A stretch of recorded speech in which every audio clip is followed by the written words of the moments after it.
नमस्कार, बहुत स्वागत है आपका। टीवी 100 देख रहे हैं आप। आपके साथ मैं हूं स्वीटी दीक्षित। और पिछड़ा प्लस दलित प्लस अल्पसंख्यक, जी हाँ, यूपी की राजनीति में यही तीनों शब्द गूंज रही है। उत्तर प्रदेश की राजनीति इस समय पूरी तरीके से चुनावी रंग में ढलती नजर आ रही है, जहां 2027 विधानसभा चुनाव की आहट के साथ ही हर राजनीतिक कदम को वोट बैंक और जाति समीकरणों की नजर से देखा जा रहा है। और इसी माहौल में सबसे बड़ा सवाल यह बन गया है कि क्या अखिलेश यादव का पीडीए यानी पिछड़ा दलित और अल्पसंख्यक गठजोड़ वास्तव में एक मजबूत सामाजिक शक्ति बन चुका है, या फिर ये केवल एक रणनीतिक राजनीतिक प्रयोग है। दूसरी तरफ योगी सरकार द्वारा पिछड़ा वर्ग आयोग को लेकर किए जा रहे कदम भी राजनीतिक चर्चा के केंद्र में है, क्योंकि इससे केवल प्रशासनिक निर्णय मानना अब आसान नहीं रह गया और ये बहस तेज हो गई है कि क्या ये ओबीसी वर्ग को साधने की एक संगठित रणनीति है या फिर विपक्ष के पीडीए नैरेटिव को बैलेंस करने की कोशिश। इन्हीं दोनों बड़े राजनीतिक फॉर्मूले के बीच यूपी की सियासत अब सीधे टकराव की स्थिति में पहुंचती दिखाई दे रही है, जहां हर दल अपने अपने राजनीतिक समीकरण मजबूत करने में लगा हुआ है और आने वाला समय इस जंग की असली दिशा तय करेगा। इसी पे चर्चा करेंगे। तमाम मेहमान भी हमारे साथ जुड़ेंगे, लेकिन उससे पहले इस खास रिपोर्ट को देखिए। समीकरण हमेशा निर्णायक रही है। 2024 के लोकसभा चुनाव में 37 सीटों पर धमाकेदार जीत के बाद से समाजवादी पार्टी प्रमुख अखिलेश यादव ने पीटीए को अपना हथियार बनाया हुआ है।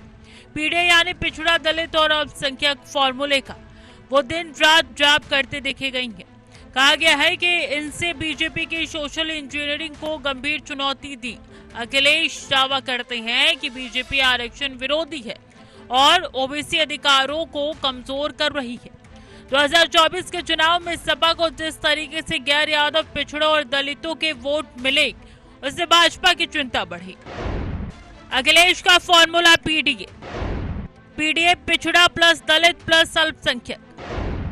सपा की पुरानी राजनीति यादव मुस्लिम वोट बैंक जोड़ने की बड़ी कोशिश।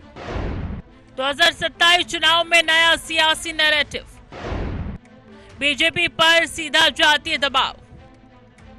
2027 का विधानसभा चुनाव निकट है। इससे ठीक पहले योगी सरकार ने पिछड़ा वर्ग आयोग को अधिक सक्रिय और प्रभावशाली बनाने का फैसला किया है। योगी सरकार ने त्रिस्तरीय पंचायत चुनाव में ओबीसी आरक्षण को लेकर समर्पित पिछड़ा वर्ग आयोग के गठन को हरी झंडी दिखा दी। 5 सदस्यीय आयोग आबादी और पिछड़ेपन की जांच कर अनुपातिक आरक्षण की सिफारिश करेगा।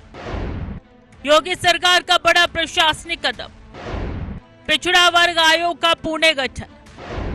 नीतियों में सामाजिक प्रतिनिधित्व पर जोर, ओबीसी वर्ग पर फोकस बढ़ा। बीजेपी का सामाजिक इंजीनियरिंग बॉटम, विपक्ष के पीडीए पर जवाबी रणनीति। योगी सरकार के इस फैसले को अखिलेश यादव की पीडीए नैरेटिव की काट माना जा रहा है। यूपी में 26 मई को वर्तमान पंचायतों का कार्यकाल समाप्त हो रहा है। सरकार के इस नए फैसले के बाद अब ये साफ हो गया है कि प्रदेश में पंचायत चुनाव विधानसभा चुनावों के बाद ही कराए जाएंगे। राज्य सरकार की ओर से पिछड़ा वर्ग आयोग को अधिक सक्रिय और प्रभावशाली बनाने की पहल को राजनीतिक हलकों में इस रूप में देखा जा रहा है कि ये कदम अखिलेश यादव की पीटीए नैरेटिव की कार्ड बन सकता है। आज उत्तर प्रदेश समेत पूरे देश में जातीय जनगणना बड़ा राजनीतिक मुद्दा है। विपक्ष इसे सामाजिक न्याय का आधार बता रहा है। बीजेपी इसकी क्या कार्ड खोजती है, देखना होगा। अगर पिछड़ा आयोग जातीय प्रतिनिधित्व पर ठोस रिपोर्ट देता है तो बीजेपी ये संदेश दे सकती है कि वो ओबीसी हितों की उपेक्षा नहीं कर रही। लेकिन अगर आयोग जातीय जनगणना की मांग से बचता है तो विपक्ष इसे राजनीतिक दिखावा बताकर नया मोर्चा खोल सकता है। तो चलिए इसी पर चर्चा करेंगे। तमाम मेहमान हमारे साथ जुड़ चुके हैं। गौरव मिश्र प्रवक्ता बीजेपी की कुछ ही देर में हमारे साथ जुड़ेंगे। नवीन दुबे पॉलिटिकल एक्सपर्ट है, बहुत स्वागत है सर आपका टीवी 100 पे। साजिद खान प्रवक्ता समाजवादी पार्टी के, बहुत स्वागत है सर आपका भी टीवी 100 पे। सबसे पहले नवीन जी मैं आपके पास आना चाहूंगी, क्या 2027 का चुनाव अब पीडीए पर केंद्रित रह गया है, पीडीए के इर्द गिर्द घूम रहा है? स्वीटी जी देखिए, निश्चित तौर पर अगर 2024 के लोकसभा चुनावों को हम देखें तो पीडीए कार्ड के साथ में अन्य वर्ग जो था वो भाजपा से जो नाराजगी थी, उसने समाजवादी पार्टी कांग्रेस गठबंधन को एक विकल्प के रूप में देखा था और उसका परिणाम ये हुआ कि 37 सीटें समाजवादी पार्टी जीती उत्तर प्रदेश में और 6 सीटें कांग्रेस को मिली। वो एक बड़ी बढ़त दिखाई दी थी, लेकिन तब के 2 साल पहले के समय में और आज के समय में ये स्वीकार करना पड़ेगा कि भारतीय जनता पार्टी की नीतियों से और उनके कमिटमेंट से जनता में नाराजगी है। खास नाराजगी जो है वो सामान्य वर्ग में है, सवर्ण समाज के अंदर है, ये स्वीकार करना पड़ेगा। अब स्थिति ये है कि क्या उस सवर्ण समाज के सामान्य वर्ग के वोट को समाजवादी पार्टी लेने में सफल हो पाएगी, ये एक बड़ा विषय है। देखिए, ऐसा है कि सवर्ण समाज का अनुभव रहा है 2007 से 2012, ब्राह्मण विशेष तौर पर जिन्होंने मायावती का समर्थन दिया, बसपा के साथ गए और कंफर्टेबल तरीके से 5 साल वो सरकार चली। बाद में अखिलेश यादव आए, अखिलेश यादव की सरकार बनी। अब जब भारतीय जनता पार्टी 2017 से सत्ता में है, उसका 9 साल का कालखंड हो चुका है, लेकिन खासकर जिस तरीके के इनकाउंटर्स हुए, जिस तरीके से अत्याचार हुए ब्राह्मणों के ऊपर, योगी जी की ये मुझे कहने में कोई गुरेज नहीं है कि व्यक्तिगत दुश्मनी जो पंडित हरिशंकर तिवारी जी के साथ हुआ करती थी, उसको उन्होंने समग्र ब्राह्मण समाज के साथ माना। अब स्थिति ये है कि उत्तर प्रदेश के बड़े माफिया जो उनके स्वजातीय हैं वो कंफर्टेबल जोन में, उन्हें कोई दिक्कत नहीं है, लेकिन जो ब्राह्मण है उसको माफिया बनाकर, वही हमने देखा कि विधायक विजय मिश्रा की पत्नी के साथ साथ उनकी बहू, बेटी, इस तरीके के सब लोगों को जेल भेजने का जो काम किया गया है, वो कहीं ना कहीं ये नाराजगी तो दिखा रहा है कि ब्राह्मण समाज में भारी नाराजगी। अब इसका दूसरा पहलू देखना पड़ेगा कि क्या उस नाराजगी को समाजवादी पार्टी अखिलेश यादव अपने पाले में करने में सफल होंगे। तो मेरा अभी तक का जो आकलन है आज की तारीख में, मुझे लगता है समाजवादी पार्टी इसमें सफल होने वाली नहीं है, क्योंकि जो हालिया बयान आए राजकुमार भाटी के और समाजवादी पार्टी के कुछ अन्य लोगों के, उससे ये दिखाई दे रहा है कि वो अपने पीडीए तक सीमित है, वो उससे आगे एक्सपेंड करेंगे नहीं। अब आप एक चीज देखिए कि 2022 का जो चुनाव हुआ था उसमें 32 और 41 यानी 9% वोट का अंतर था समाजवादी पार्टी में और भारतीय जनता पार्टी में। 255 सीटें आई थी भारतीय जनता पार्टी की, 111 समाजवादी पार्टी की। उस समय आपको ध्यान रखना होगा कि आरएलडी साथ में थी, अब आरएलडी भारतीय जनता पार्टी के साथ है।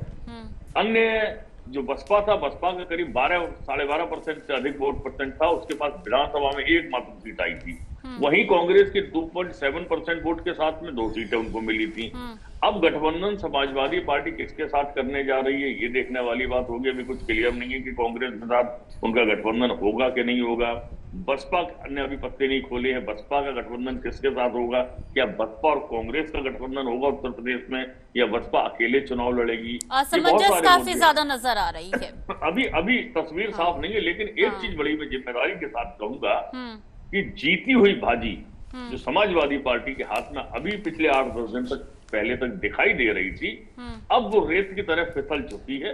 अगर इस डैमेज को कंट्रोल करने का काम अखिलेश यादव करते तो मैं समझता हूं समाजवादी पार्टी इस समय एक बेहतर विकल्प हो सकती थी, जो बन नहीं पा रही।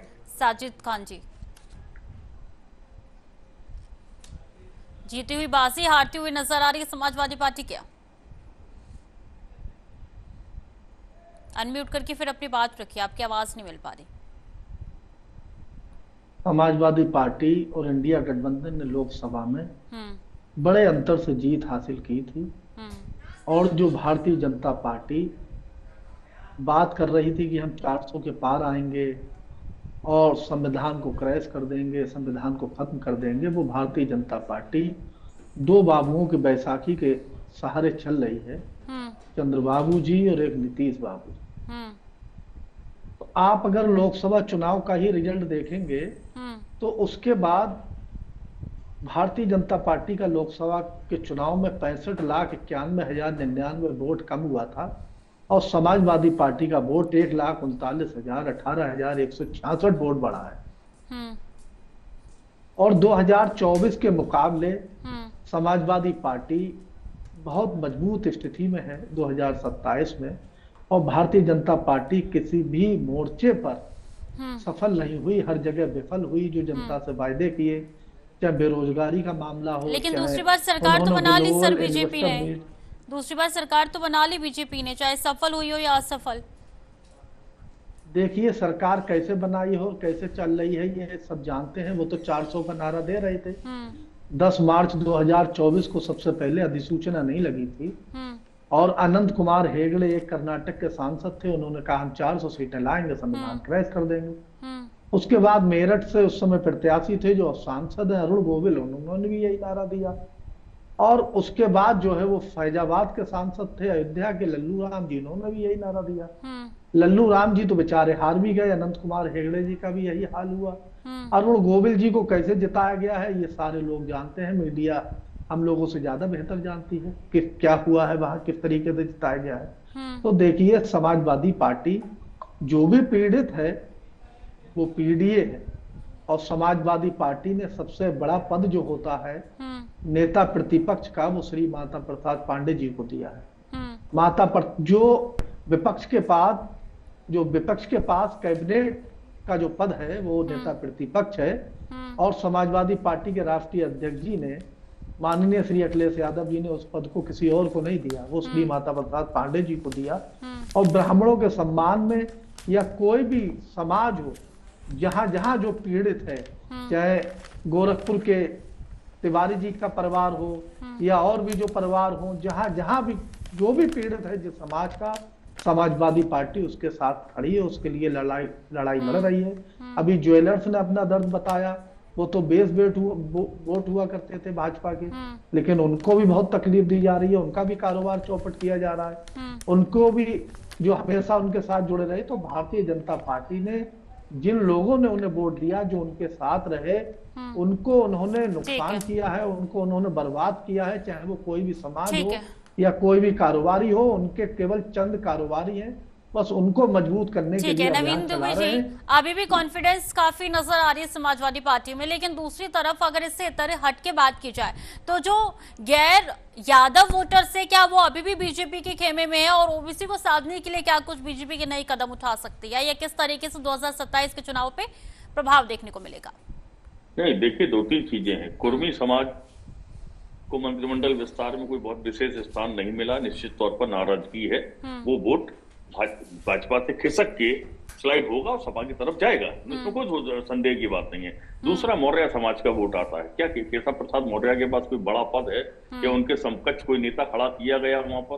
तो वो नाराजगी है। पीडीए का लाभ, पिछड़ों का वोट तो मैं समझता हूँ यादव प्लस अदर्स भी समाजवादी पार्टी को मिल सकता है, कुछ वोट स्लाइड हो सकता है भारतीय जनता पार्टी से, वो सपा की तरफ जा सकता है। लेकिन आपको जो गैप की भरपाई करनी है वो 9% की है। आप कैसे करेंगे? इतना बड़ा प्रतिशत तो आने वाला है नहीं भारतीय जनता पार्टी को छोड़ के, थोड़ा बहुत आएगा। आपके पास पीडीए के कार्ड के साथ जो अखिलेश यादव चल रहे थे, उन्होंने कहा भाई हम पंडित जी से पूछ के काम करते हैं, पीडीए का मतलब पीड़ित भी होता है, पंडित भी होता है और पिछड़ा भी होता है, ये सब अलग अलग व्याख्या की थी। तो उससे लोगों को लग रहा था कि चलो इस बार देखते हैं एक बार समाजवादी। हालांकि समाजवादी पार्टी, ये बहुत सच्चाई, कड़वी सच्चाई है, धरातली की सच्चाई है कि ब्राह्मण अपने आप को समाजवादी पार्टी के साथ कंफर्टेबल महसूस नहीं करता है। माता प्रसाद पांडे का जिक्र आया तो माता प्रसाद पांडे कोई ब्राह्मण समाज के नेता नहीं है। ठीक उसी तरीके से ब्रजेश पाठक भी भारतीय जनता पार्टी में ब्राह्मण समाज के नेता नहीं है। ये कड़वा सच स्वीकार करना पड़ेगा। उनको कोई मानने को तैयार। इवन महेंद्र प्रसाद नाथ पांडे भी भारतीय ब्राह्मण समाज के नेता नहीं थे। आपने चेहरा बनाया उनको, लेकिन उसका कोई लाभ विशेष मिलने वाला है नहीं है। दूसरी चीज आती है कि आपके पास यदि 100 रुपए हैं, मैं वोटों की बात कर रहा हूँ, 100 वोट हैं और आपको चाहिए है 125 वोट, तो और सामने वाली पार्टी के पास में 125 हैं ऑलरेडी, तो जब तक आप उसकी जेब से वो वोट निकाल के अपने पाले में नहीं करेंगे, आप सरकार कैसे बना लेंगे? आप फिर भी प्रमुख विपक्ष बन के रह जाएंगे। तो भारतीय जनता पार्टी की जेब से जो वोट निकल रहा है स्वतः, उसको ग्रैब करने में तो आप असफल हो गए ना। आपने वो काम करा दिया। राजकुमार भाटी थे और राजकुमार भाटी की पीठ तपतपा के, मैं बहुत जिम्मेदारी के साथ कह रहा हूं, राजकुमार भाटी ने 2-3 और निकल के आएंगे सपा में से, वो इस तरीके की बातें करेंगे। लेकिन इससे बड़ा नुकसान अखिलेश यादव जी का होने वाला है, जो मुझे दिख रहा है और बाकी लोगों को भी दिख रहा है। मैं देख रहा हूँ सब जगह। हम लोग यानी कि समाजवादी पार्टी बिखरने वाली है पूरी तरीके से चुनाव से पहले। बिखरना नहीं है, बेसिकली ये क्या है कि जो वोट आपको मिलना चाहिए था, जो वोट आपकी तरफ देख रहा था, लग रहा था कि ये इस बार ब्राह्मण एक चांस देने वाला है, समाजवादी पार्टी के साथ जाएगा। लेकिन इस तरीके का बनाए बयान, ये जो वक्तव्य उन्होंने कहीं भी दिया हो, किसी मंच पे दिया हो, अनावश्यक था।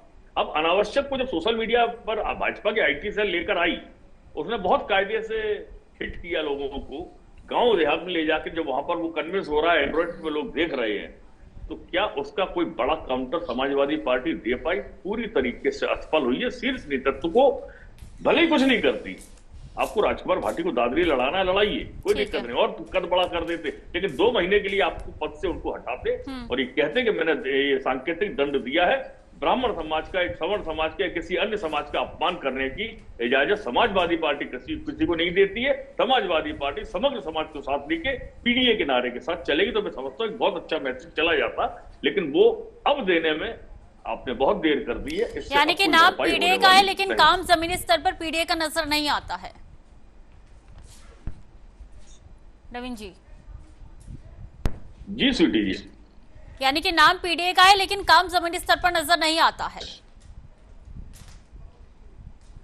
ठीक है साजिद जी, क्या लगता है, आप इतने कॉन्फिडेंस नजर आ रहे हैं, तो या तो स्ट्रांग प्लानिंग होगी समाजवादी पार्टी की, या तो जिस तरीके से लगातार नवीन दुबे जी की तरफ से कहा जा रहा है कि समाजवादी पार्टी अब बिखर चुकी है, बिखरती हुई नजर आ रही है, 2027 में भी झंडा नहीं फहरा पाएगी, क्या लगता है, कितनी तैयारी है, ये इल्जाम झूठे हैं, निराधार है? साजिद जी, देखिए जो भी आरोप है वो गलत है। ब्राह्मण समाज को लेकर तो अभी आपने देखा कि पाठ्यक्रम में किस तरीके का जो है वो लिखा गया था, एक अफसर ने कैसे लिखा था, और सारे प्रवक्ताओं को ये हिदायत दे दी गई है पार्टी की तरफ से कि अपनी भाषा शैली, और समाजवादी पार्टी का एक एक नेता इस बात का ख्याल भी रखता है, अगर किसी ने कहीं जो लिखा है और वो किया है तो उसको बाकायदा हिदायत दी गई है, उसको संयम बरतने के निर्देश दिए गए हैं, और सभी समाज का सम्मान के निर्देश है, और समाजवादी पार्टी सभी समाजों को साथ लेकर चलती है, सभी का सम्मान करती है। इसीलिए सामाजिक न्याय की लड़ाई समाजवादी पार्टी अभी तक लड़ती आई है और आगे भी लड़ती रहेगी। तो समाजवादी पार्टी में आपने देखा है कि सभी समाजों को सम्मान है, जो पीडीए है, जो पीड़ित है, वो खासतौर से वो समाजवादी है, और हम लोगों ने हमेशा लड़ाई लड़ी है, और भारतीय जनता पार्टी का जो किला है वो ध्वस्त हो चुका है, और इसी खौफ में उनके नेताओं का जो कहना है, पर नवीन जी कह रहे हैं कि समाजवादी पार्टी का किला ध्वस्त हो चुका है, आप तो बीजेपी का किला ध्वस्त होते हुए बता रहे हैं। देखिए आप अगर उठा के देखेंगे भारतीय जनता पार्टी का वोट परसेंटेज हो या उनकी सीट हो, आप 14 देखेंगे, फिर 19 देखेंगे, फिर 22 देखेंगे, फिर 24 देखेंगे, तो उनके वोट परसेंटेज में लगातार कमी आई है, सीटों में कमी आई है, और 27 में हम लोगों ने जो सारे उसके अनुभव लिए हैं, 27 में अगर भारतीय जनता पार्टी 100 सीट से आगे नहीं बढ़ पाएगी, 100 सीट तक उनकी सीमाएं होंगी, और इस चुनाव में भी चूक यूपी से नहीं हुई लोकसभा में, बस ये रहा कि मध्य प्रदेश, झारखंड, इन राज्यों में थोड़ा वो रहा।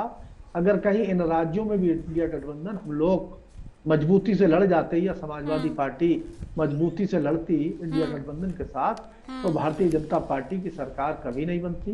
वो कह रहे थे कि जो 400, वो आके आपने देखा ही वो कहाँ रुके, और अब जो भविष्य में चुनाव होगा 2029, वो आप देखिएगा कि भारतीय जनता पार्टी किसी भी हालत में सरकार नहीं बना पाएगी।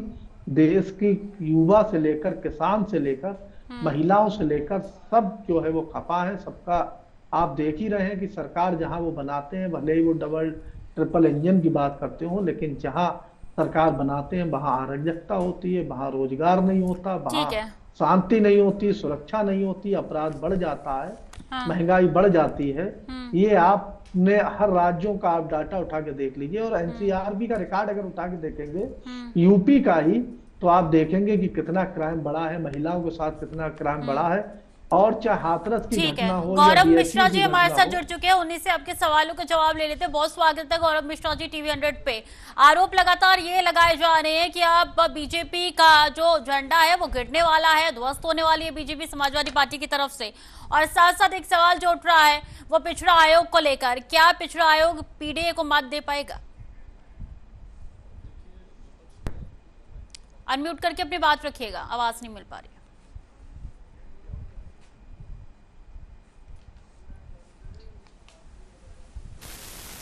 अभी जा रही है आवाज? जी, आपकी जी। आवाज आ रही है? जी जी बात देखिए, विपक्ष की राजनीति कर रहे हैं तो स्वाभाविक है भारतीय जनता पार्टी को दिन रात पानी पी पी करके कोसेंगे ही, और जितनी बुराइयां निकालनी भी चाहिए लोकतांत्रिक दृष्टि से, कोई इसमें बुराई नहीं है, लेकिन इनके निकालने से कोई फर्क नहीं पड़ता, क्योंकि जनता का आशीर्वाद जिसके साथ रहता है ना, वही सत्ता को प्राप्त करता है। भारतीय जनता पार्टी सेवा के रूप में सत्ता को लेती है, शासन के रूप में नहीं लेती। इसीलिए इनको दूर बिठा करके रखिए, क्योंकि ये शासन में आते हैं तो अत्याचार करते हैं, कदाचार करते हैं, भ्रष्टाचार करते हैं, अनाचार करते हैं।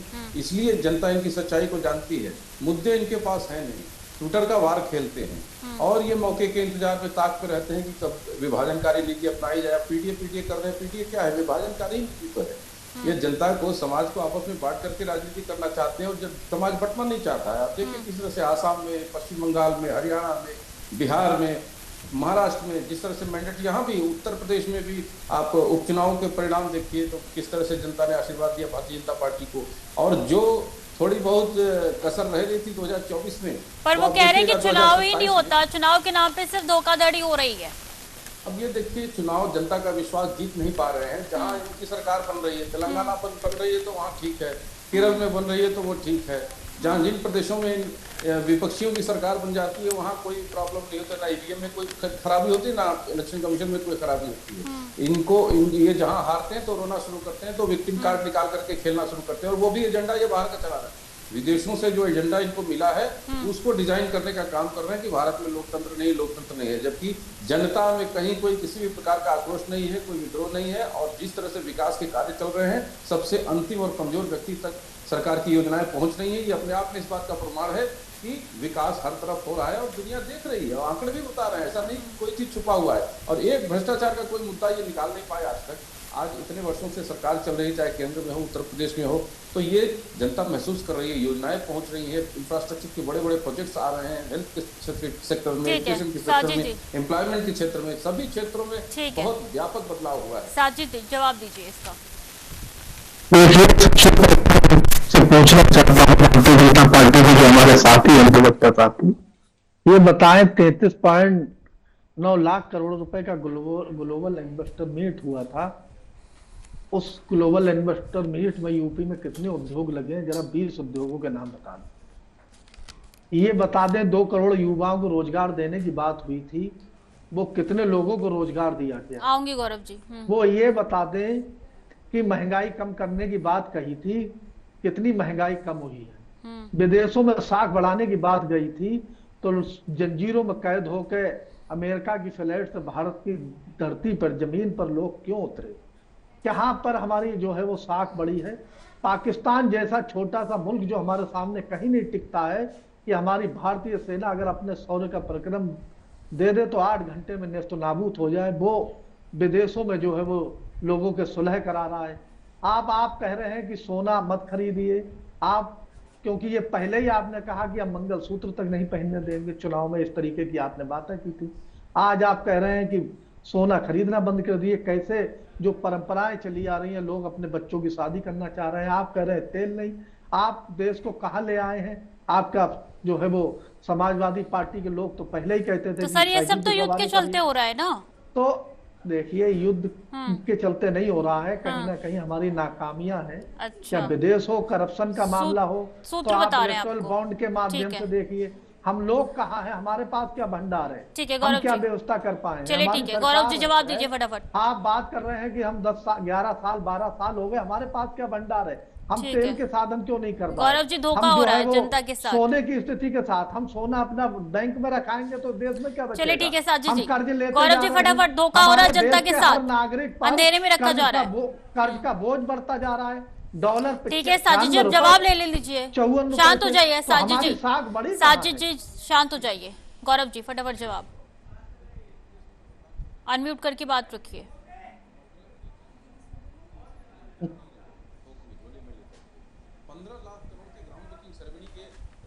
एमओयू आए थे उसमें 15 लाख करोड़ के प्रोजेक्ट ग्राउंड पर इंप्लीमेंट हो चुके हैं और उसमें रोजगार लाखों में सृजन हुआ है। कुछ का ही आंकड़ा दे देते हैं। 20,000 करोड़ का डेटा सेंटर नोएडा में बन करके तैयार है, सैमसंग की यूनिट तैयार है, डिफेंस कॉरिडोर में इन्वेस्टमेंट आया है, अल्टरनेट क्लेशिंग टॉप रायबरेली में बन रही है, क्या नहीं हुआ उत्तर प्रदेश में? तो देश का 60% एक्सप्रेसवे उत्तर प्रदेश में बन करके तैयार है। सबसे सर्वाधिक एयरपोर्ट 14 एयरपोर्ट उत्तर प्रदेश में है, अभी और अंडर कंस्ट्रक्शन है। एशिया का one of the biggest airport operational हो गया है, जेवर एयरपोर्ट। तो ये सब बड़े बड़े जो विकास के कार्य हैं ये यूं ही नहीं उतरे हैं। तो 70 साल से पहले हो जाना चाहिए था। जो देश आजाद हुए 70 वर्ष से ऊपर हो गया, इन सब कामों को बहुत पहले होना चाहिए था। उत्तर प्रदेश जो बीमारू राज्य से आज निवेश वाला राज्य बन गया है, ईज ऑफ डूइंग बिजनेस में देश का सबसे नंबर 1 राज्य बनकर के उभरा है, द्वितीय सबसे बड़ी इकोनॉमी बनकर के उभरा है, सरप्लस रेवेन्यू स्टेट बनकर के उभरा है। ये सब सामान्य परिवर्तन है और जनता तक योजनाओं का लाभ पहुंच रहा है, इन तक नहीं पहुंच रहा है। बावजूद इनके सब कवायद करने के बाद भी जनता भर भर के आशीर्वाद भारतीय जनता पार्टी की दे रही है और बार बार सरकार बना रही है। ये खुद ही इस बात का प्रमाण है कि धोखा ये दे रहे हैं जनता को भारतीय जनता पार्टी नहीं धोखा देगी, धोखा ये करे। तो जो धोखे की राजनीति करेगा, छद्म और छल की राजनीति करेगा, विभाजन की राजनीति करेगा, तो उसके हश्र ऐसे ही होने, जातिवाद की राजनीति करेगा। ऐसा थोड़ी कि 87 में से 57 एसडीएम एक जाति से बना दिए जा रहे हैं और चाचा जी निकले झोले में नौकरी लेकर के और बेचना चालू कर दिया और कलेक्शन लेकर के चले आए। नवीन दुबे, ऐसा नहीं चल रहा है सरकार। समाजवादी पार्टी पूरे कॉन्फिडेंस में नजर आ रही है कि इस बार फतेह हासिल करके दिखाएगी, वजह क्या हो सकती है? नहीं, मैं तो बड़ा एश्योर्ड हूं। मैंने पहले भी आपको बोला कि जो डैमेज अभी हाल में पिछले 4-5 दिनों में समाजवादी पार्टी ने अपने ही अटैक से किया है, उसकी भरपाई आसान नहीं। और दूसरी चीज, गौरव भाई बैठे हैं, मैं गौरव भाई देखी जाओ समझना चाहता हूं कि आप एक चीज देखिएगा कि केंद्र की सरकार यूजीसी एक्ट लेकर आई, युवाओं को बांटने की बड़ी साजिश थी। जिस तरीके की चीजें चल रही हैं, इससे सवर्ण समाज में नाराजगी तो है, ब्राह्मण समाज नाराज है, इसको गौरव जी को स्वीकार करना पड़ेगा और ये सच है, जमीन का सच है। और ये बहुत जरूरी भी हो जाता है क्योंकि आप राजनीति में बैठे हैं। बहुत बहुत शुक्रिया हमारे साथ जुड़ने के लिए नवीन दुबे जी, गौरव मिश्रा जी हमारे साथ जुड़े थे, बहुत बहुत धन्यवाद आपका। और साजिद खान जी हमारे साथ जुड़े थे, आपका भी बहुत बहुत शुक्रिया। ऐसे में यूपी की राजनीति अब किस और रुख करती है और क्या पीडीए वर्सेस पिछड़ा आयोग अब यूपी में देखने को मिलेगा? 2027 के चुनाव पर कितना असर होगा, कितना ये फायदेमंद साबित होगा बीजेपी के लिए, आने वाले समय में साफ तौर पे पता चल जाएगा। चर्चा में बस इतना ही, खबरें लगातार जारी है, देखते रहिए TV 100।